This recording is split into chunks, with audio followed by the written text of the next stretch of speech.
Hey guys, Tarke here, and I'm back on another Lightning Trapper after the first death. We've slowly crawled our way back up in the Hardcore Private League. We've gone for a fairly different approach. This time we've gone for a super life regen, pure life, screw acro, phase mom setup. And we went hard into the life nodes. Full life nodes, 0 DPS setup. And it's great, I really like it. So level 87, just progressing through the early yellow maps. Nothing too exciting, I'm afraid. But we've ended up with a build which has got just a lot of survivability, which, because I've said that means I'm going to die, which is what happened in the last video. So we haven't gone for Lightning Core for this setup. I've managed to purposely balance my resists for Wizo. I'm using a Tinker skin currently. I would really like to get the Doriani jewel, the one which gives you life as ES. That way I would have about, with my current gear at level 91, with just items I currently have equipped, I'd have 6.5k life and 2.5k energy shield with 14.6% life regen, a bunch of life gained on trap trigger and a bunch of ES gained on trap trigger, and I'd just have a nice tanky build. It'd be good. The current weakness of the character, I only have minus 30 Chaos Res, so Chaos Res is definitely like the thing which is holding me back right now. The other thing which is a little bit awkward is I only just got onto a 6-link and my Enlighten is only level 1, so I'm not actually running a Clarity yet, so my mana cost is a little bit iffy. With my Siphoning Trap up, I have enough mana sustain to spam indefinitely on single target, but Elder Armor, I'd rather the currency. But yeah, otherwise it is a little bit tight. We do also use a Vol Molten Shell. Usually I keep it up for the Metamorph, like I save it just for the Metamorph, and that we just get to face tank. And I get something like 8k with my current armor, which is pretty much all coming from my Granite Iron Skin. So you're like an 8k absorb, face tank the Metamorph. It's the only thing which is really scary, and everything's kind of cool. So yeah, that's kind of that. We'll just run a couple of maps, show you what it's like, and I'll just talk about random trap things. Why would you play traps? Why would you play mines? Why would you play traps when mines exist? Traps, mines. Most people who come to stream are like, why would you play this? Mines exist. The trap support gem is bad. The trap skills, so like fire trap, ice trap, lightning trap, explosive trap, those are good. They're in a really good spot currently, depending on what you want to do. If you just want like nice clean map clear, go for something like a lightning trap. If you want burst a single target, go for a fire trap or an explosive trap. If you want burst a single target and you perma-freeze everything, go for ice trap. You can get really nice like perma-freeze Metamorph ice trap builds. And I've said that when this character dies, I'm actually going to play an ice trap build. Another thing which is nice about playing traps over mines, other than the fact that... Oh, we just killed it. Other than the fact that obviously it's less spammy on your hands, you don't use detonate, so the playstyle's a lot smoother.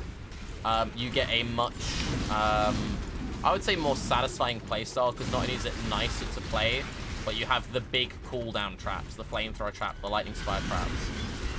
And they just feel really satisfying to use. And when you factor those in, and the fact that most people don't correctly manage their mine detonation sequences, like a lot of people mess that shit up, I would say the damage is fairly comparable to a mine build, but with a lot more quality of life, which I enjoy.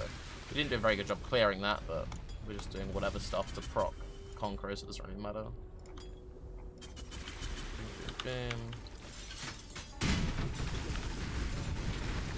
Low on mana.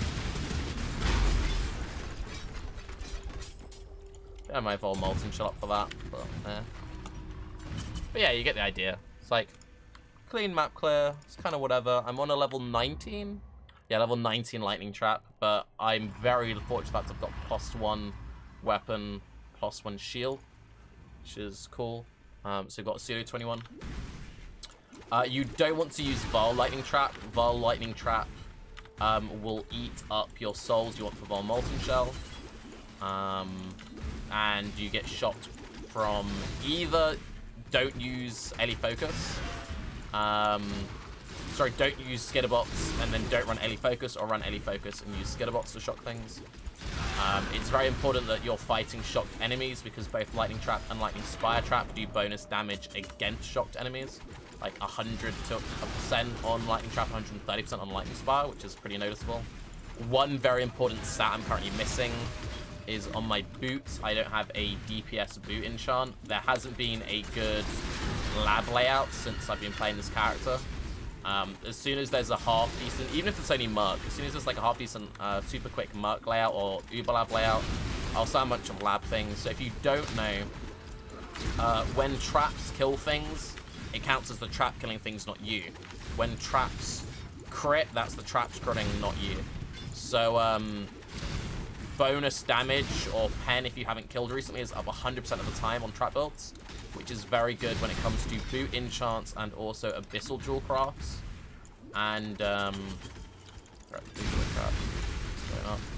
and it means that you can roll some pretty tasty boot enchants. So you can get 120% crit chance if you haven't crit recently with 100% uptime, or you can go for, I mistimed that, but whatever.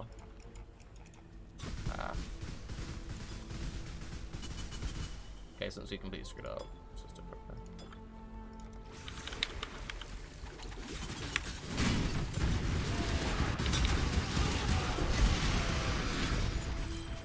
So you can either 100% uptime on 160 flat lightning damage, 10% pen, or 120% crit, which is really nice. So yeah, what you're looking for in terms of gear, I'm still using Deerstalker boots. Deerstalker boots are really solid because they give you trap throwing speed. So they're 30% mutancy boots because you're always throwing a trap, so you've always got the mutancy buff. They're 30% mutancy boots with 45 life, and then 18% trap throwing speed is a max roll. I've only got 17. But considering how hard it is to get trap throwing speed and how powerful of a stat it is, both offensively and defensively, because the faster you throw traps, the faster you can dodge around, so I consider it a defensive and offensive stat. I think Deerstalker is actually really solid, and because they're so common, you can double corrupt them, which is pretty cool. Also, on that same note, using Essence of Zeals, you can hit Trap and Mine throwing speed on belts, and then you can craft trap throwing speed on top. So we have a 24% trap throwing speed belt there. This jewel has the pen if you haven't killed recently, that's always active, so this is life multi-pen. On gloves, ideally you want a shaper pair of gloves, eye level 80, with life. Socketed gems supported by fast casting, socketed gems are supported by advanced traps. Advanced traps also gives global trap throwing speed, but advanced traps is a very good support gem for lightning spire trap. And if you had the faster casting and the advanced trap, you'd have a 6-link lightning spire. The way that Lightning Spire Trap works is when you throw them out, when they trigger, they will zap, zap, zap, zap, zap. And the more casted you have, the faster they zap. Increased AoE is actually a very good link as well, because it increases the AoE overlaps on there. You could play around with using increased AoE in your 4-link. You could also have a Shaper Helm with increased AoE hypothermia and run it there instead. Otherwise, Trap and Mine damage, Lightning Pen, Ellie Focus. Don't run Conk Effect. Conk Effect increases your path of building numbers, but reduces your AoE overlap. You don't want to reduce your AoE overlap. For weapons, my weapon is okay. It's got a decent spell damage roll. It's got +1 to all lightning skill gems. Non-chaos is extra chaos, and then crafted crit chance. It has an open suffix still, so it could be a lot better. You could get flat damage. You could just get basically just higher crafts. It's actually like a very good dagger, to be honest. It's good. It's good. My shield is very nice. It has 100% crit, +1 lightning, double res life. I slammed the increased cold damage. Sadly, I didn't hit spell damage or lightning damage. That would have been really nice. And then my helm is where I'm getting my pierce from. You can also craft +1 pierce on helmets and gloves. You can also get pierce from hunter boots. I would recommend you get your source of pierce from your gear rather than getting it on the skill tree with my current tree, because that saves you like 5 skill points.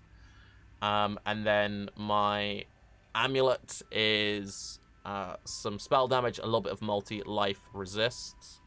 Ideally, I would have this same amulet without the strength, and then I could craft trap throwing speed, because you want as much trap throwing speed as possible.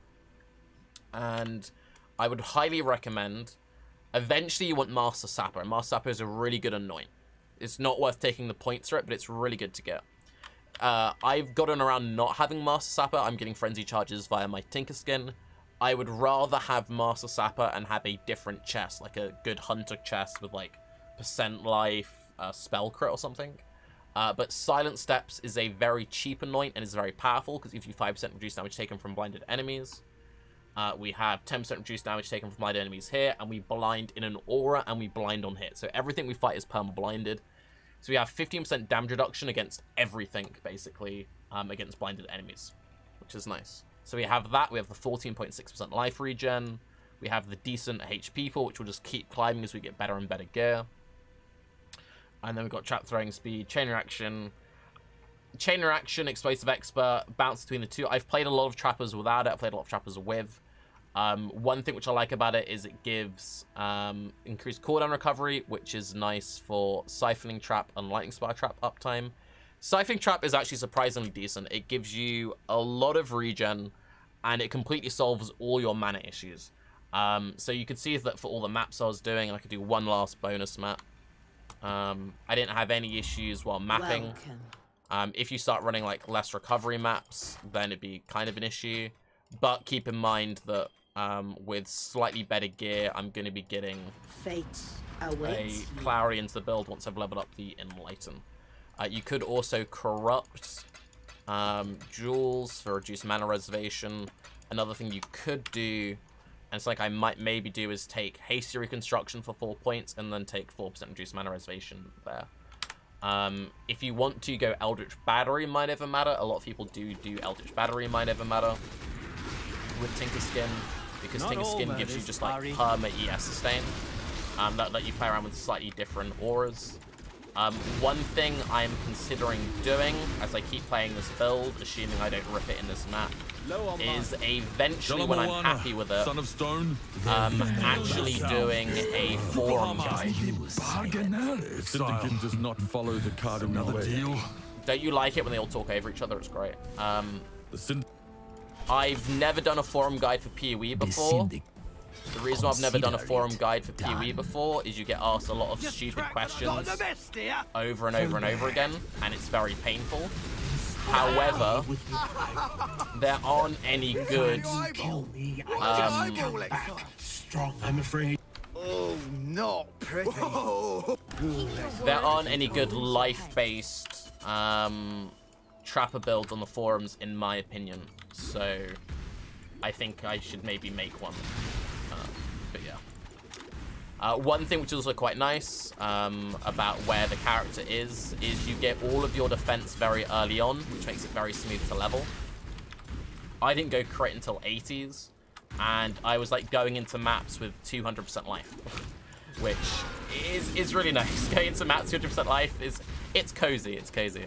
And now I'm in the situation where I'm like kind of high 80s, and I'm just getting 2-point jewels, and it's great. Just specking in and out of 2-point jewels is very satisfying, because it's like where I am right now, spec out of 1-5% life node, shove a jewel in, just it feels nice. It's got nice smooth gradular upgrades. There are quite a few builds where you're like, oh, my build feels kind of shitty until I spend the next like 5 travel points. Because you spend all your travel points early getting all your defense, it means that your later upgrades, they're all very compact, which I like. It makes every level feel very impactful, which is cool. And the build gets a bunch of jewels, which is good because jewels are broken. So, you know, And the strong get stronger. jewels being good is good. I'm not going to do that. Right, so we'll just finish up this map, and then we'll peace out. When it comes to what stats you want to be getting on jewels, life is the most important stat. Life is super important. If you can get life trap throwing speed damage mod, that'd be ideal. Bit awkward to roll them. I don't know why VMS there and not on the Metamorph. Just Metamorph quickly. Boom, boom. Boom, boom.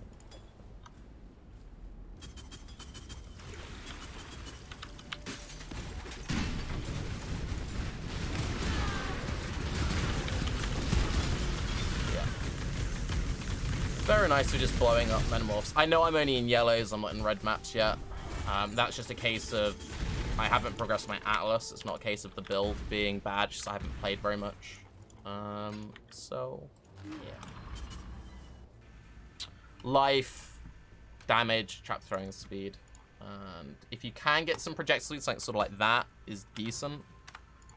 Because projectile speed is basically increased area of effect. So I cut that node, so I to that node, put that there. Boom. And yeah, so that's what I do every time I level up. I was like, put a life node in here, put one in here, spec in, spec out. Path of buildings, everything will be linked down below. For early leveling, come across, grab expeditious munitions, don't go crit till 80s, grab clever construction, grab high explosives, grab this, and then just travel left. Just go hard left into Templar, into Sarn, into Marauder, get all the regen vibes. Have a great day, everyone. More updates coming soon, potentially with a Rhythm Forum guide with like leveling stuff. Ugh.